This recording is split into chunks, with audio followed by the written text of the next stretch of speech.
Quand on attaque une campagne, moi j'aime bien me dire qu'en face de nous sur une table, on a un peu une panoplie, une galaxie de différentes méthodes d'action. Il y a des grandes planètes, des grandes familles d'actions qu'on peut aller explorer, voir comment on peut les utiliser pour nos luttes. Déjà, ça nous aide à sortir du carcan ou de la fixette sur on va faire la manifestation, on va aller devant avec les pancartes, etc. Parce qu'en fait, c'est pas toujours ça qui va être le plus utile. Donc en gros, il y a quelques méthodologies qu'il est bien de retenir, je trouve, en fonction de l'échelle, c'est-à-dire combien de personnes on est, tu vois. Si on n'est pas très nombreux, c'est bien de penser malin.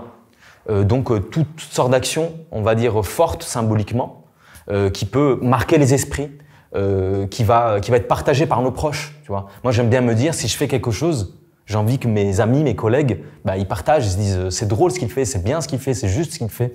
Donc du coup, essayez toujours de penser à notre univers à nous. Par exemple, est-ce qu'il y a une tendance qui fait une tendance qui buzz en ce moment sur les réseaux sociaux? Ça peut être bien de la reprendre pour l'utiliser. Et donc du coup, à notre échelle, c'est bien parce que en tant qu'individu, on peut le faire. En plus, nos amis vont comprendre ce qu'on est en train de faire, donc ils vont le partager et ça rend la lutte beaucoup plus facile et ça permet de généraliser un peu l'action. Ça, c'est un peu le premier niveau. Le deuxième, je dirais, c'est l'échelle de masse. Et là, tout de suite, ça fait un peu peur parce qu'on se dit, est-ce que c'est des manifestations de masse, etc. On prend des responsabilités qui sont pas toujours évidentes. À cette échelle-là, on pourrait être sur encore quelque chose de relativement facile à faire. Par exemple, sur les réseaux sociaux toujours, ou même aux fenêtres dans la rue. En Italie, ça s'est fait par exemple dans les années 90. Chacun peut afficher un message de soutien.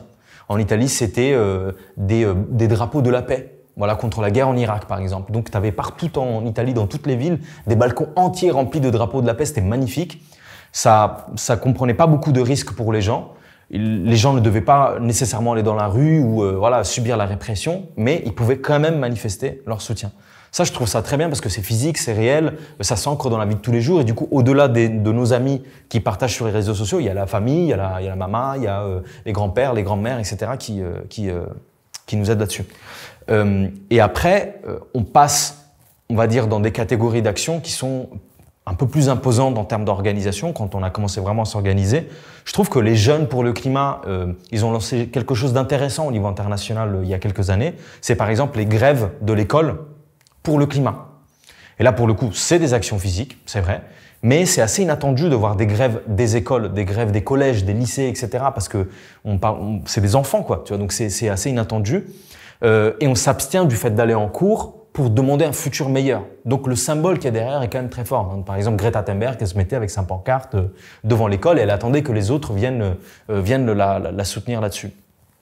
Appliqué à une autre échelle, on peut parler aussi du boycott. Le boycott, c'est un bon intermédiaire parce que ça reste de la masse. Alors quand on parle de masse, il faut toujours bien l'organiser. Et en même temps, tout le monde n'est pas obligé de manifester directement. Boycotter, c'est juste ne pas acheter un produit. Donc c'est très très simple à faire. Ça permet aussi de choisir des alternatives qui sont meilleures. Par exemple, une alternative locale ou une alternative biologique si on parle d'alimentation. Et surtout, ça envoie un signal très fort à notre adversaire. C'est qu'on est nombreux. Là où lui, il a des millions, nous, on est des millions. Tu vois. Donc ça permet aussi de compenser cette absence de moyens qu'on a souvent quand on est dans la lutte non violente. Quand on pense une action non violente, et c'est ça qui est quand même assez rigolo dans les actions non violentes, moi j'aime bien me dire que on pense malin avant tout. C'est pas nécessairement on va contester, on va aller devant, on va tout casser, etc. Déjà on va rien casser du tout, enfin on va se calmer. En fait, peut-être penser à quelque chose qui n'a pas été vu jusque-là. Et alors, on n'est pas obligé de tout inventer dans nos têtes. Il y a des exemples concrets qu'on peut retrouver un peu dans l'histoire. Moi, j'en ai un que j'aime particulièrement parce qu'il est très saucy. Pardon. Il y en a un que j'aime particulièrement parce que il est très coquin, on va dire comme ça. C'était il y a une dizaine d'années. Il y avait une banque assez connue qui s'appelle HSBC, qui, il se trouve, est impliquée dans un gros scandale financier. Ils ont fait de l'évasion fiscale, c'est-à-dire ils ont caché de l'argent qu'ils ont fait dans les paradis fiscaux à hauteur de 175 milliards d'euros. Donc c'est vraiment très, très, très, très gros. Donc Le réflexe qu'on aurait eu, ça aurait été de dire on va devant la banque, devant le siège de la banque, on fait une manifestation, on proteste contre l'évasion fiscale, c'est pas bien. Voilà, c'est possible. Et en fait, c'est pas ce qui s'est passé. Il y a des camarades ailleurs, donc des collègues, on va dire, d'autres militants non violents qui, dans le Pays Basque, sont rentrés le jour après dans une agence HSBC et ils sont allés piquer toutes les chaises. Ils sont sortis avec les chaises, le mobilier d'ailleurs, il y avait des tables et tout, etc. Et du coup, on leur a demandé pourquoi vous avez fait ça. Ils ont répondu si vous voulez qu'on rende les chaises, rendez l'argent de l'évasion fiscale. C'est totalement absurde. Personne ne ferait ça. Enfin, tu vois ce que je veux dire? Personne va rendre 175 milliards d'euros en échange de chaises de bureau. Et c'est là que c'est malin, en réalité. Et donc, cette action, elle a été démultipliée partout en France.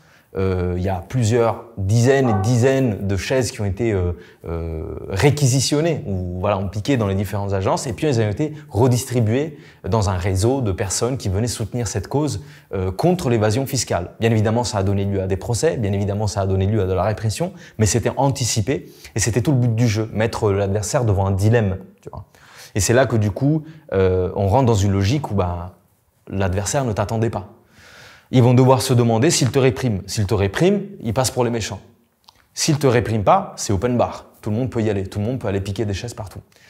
Donc au départ, ils nous ont laissé faire, puis ils ont commencé à porter plainte, ils se sont rendus compte que c'était pas bien, et au final, ils ont dû lâcher l'affaire parce que c'était totalement impossible de gagner.